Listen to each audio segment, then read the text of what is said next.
Hi everyone. It's been 3 months since I started my health journey, and it's time to do an assessment of my progress.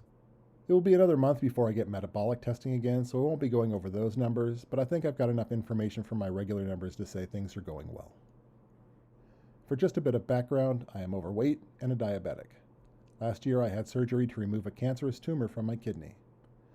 I would say my health at the beginning of this journey could be listed as terrible, leaning into dangerous. My blood sugar was out of control. I had no energy, and just getting up the stairs seemed difficult. My health routine currently is 10,000 steps a day and a keto diet.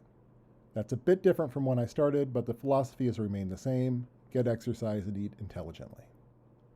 Let's go over where I started at. On January 1st, I weighed 318.3 pounds. My measurements were 19 inches at the neck, 56 inches at the waist, and 47 inches at the hips. I wasn't tracking blood sugar on the first day of the month, but my average fasting blood sugar from the first week I did track, which started on January 10th, was 120. Fast forward to today.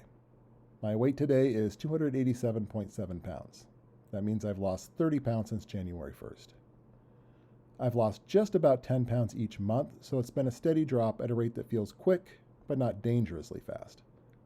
I feel good about that. My measurements today are 18 inches at the neck, 52 inches at the waist, and 44 inches at the hips. That's a loss of an inch at the neck, 4 inches at the waist, and 3 inches at the hips. My shirts are fitting better, and my face looks a little leaner in the mirror. My skin feels a little looser. These are all signs that the body is starting to get a little bit leaner. Looking at my blood sugar, as I said, my average fasting glucose the first week I started was 120. For the past week, my average fasting blood sugar has been 98. Of all the numbers I've been following, this is by far the most encouraging. Numbers under 100 are considered to be in the normal range. I'm not hitting that every day, but on average I'm getting there. This is a huge drop and a sign that I'm not just losing weight, I'm getting healthier, which is the more important goal. I'm not going to go over many more numbers. I sometimes get bogged down tracking too many things, and I'm adjusting that moving forward. I will say that I'm still averaging about 11,000 steps a day, and I believe that the walking is probably the most helpful thing I'm doing health-wise. The dieting has been another key, but I believe the walking is huge, and I recommend it to anyone who's looking to improve their health. Just as important as how the numbers are improving is how I'm feeling. Overall, I feel good. I'm not jumping out of bed filled with energy, but I'm not feeling exhausted all the time, which is a step forward.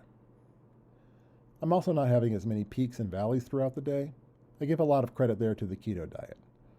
A diet focused on fats instead of sugar tends to avoid those spikes in blood sugar and the crashes that come after. Fat burns steadier. I do get tired in the afternoon sometimes, but it's nothing compared to last fall when I could barely keep my eyes open in the afternoons. So am I in good shape yet? No. I wish I could say I was, but that is still a long ways off. I'm still obese. My blood sugar still needs to come down more, and my heart health is still not where it needs to be. I will say that I'm a lot closer to being healthy than I was 3 months ago. My goal when I started was to reach 250 pounds by the end of the year. That was a drop of 68 pounds, which seemed doable but ambitious. I needed to lose about 5.7 pounds a month, or about 1.3 pounds a week, in order to reach that goal.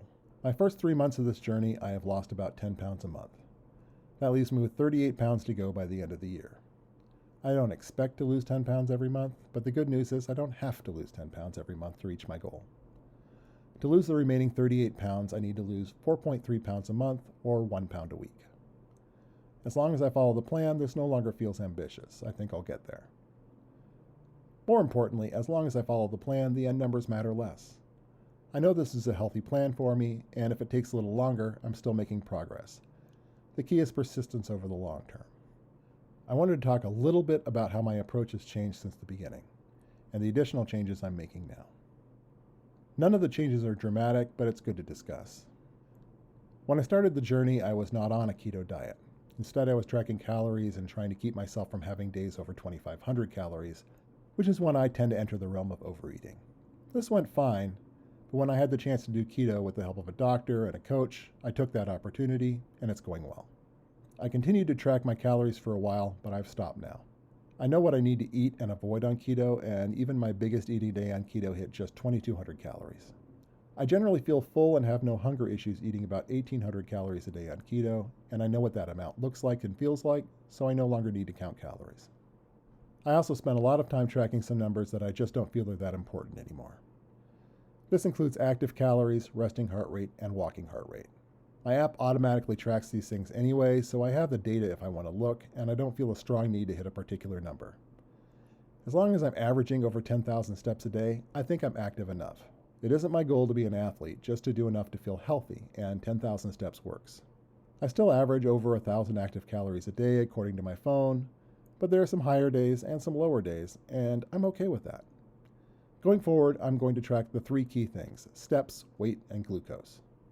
It gives me less information to make health videos about, but that's okay too. I'll make them when I feel I have something interesting to say about the journey. I was making videos nearly daily for accountability, and accountability is no longer an issue. There's someone looking over my shoulder, and they seem to be doing a good job of it. Thank you for watching. I'll leave you with the Sir Terry Pratchett quote from I Shall Wear Midnight. It is important that we know where we come from, because if you do not know where you come from, then you don't know where you are, and if you don't know where you are, you don't know where you're going. And if you don't know where you're going, you're probably going wrong. Thanks for watching. Please like, please subscribe, please comment. I'll see you soon.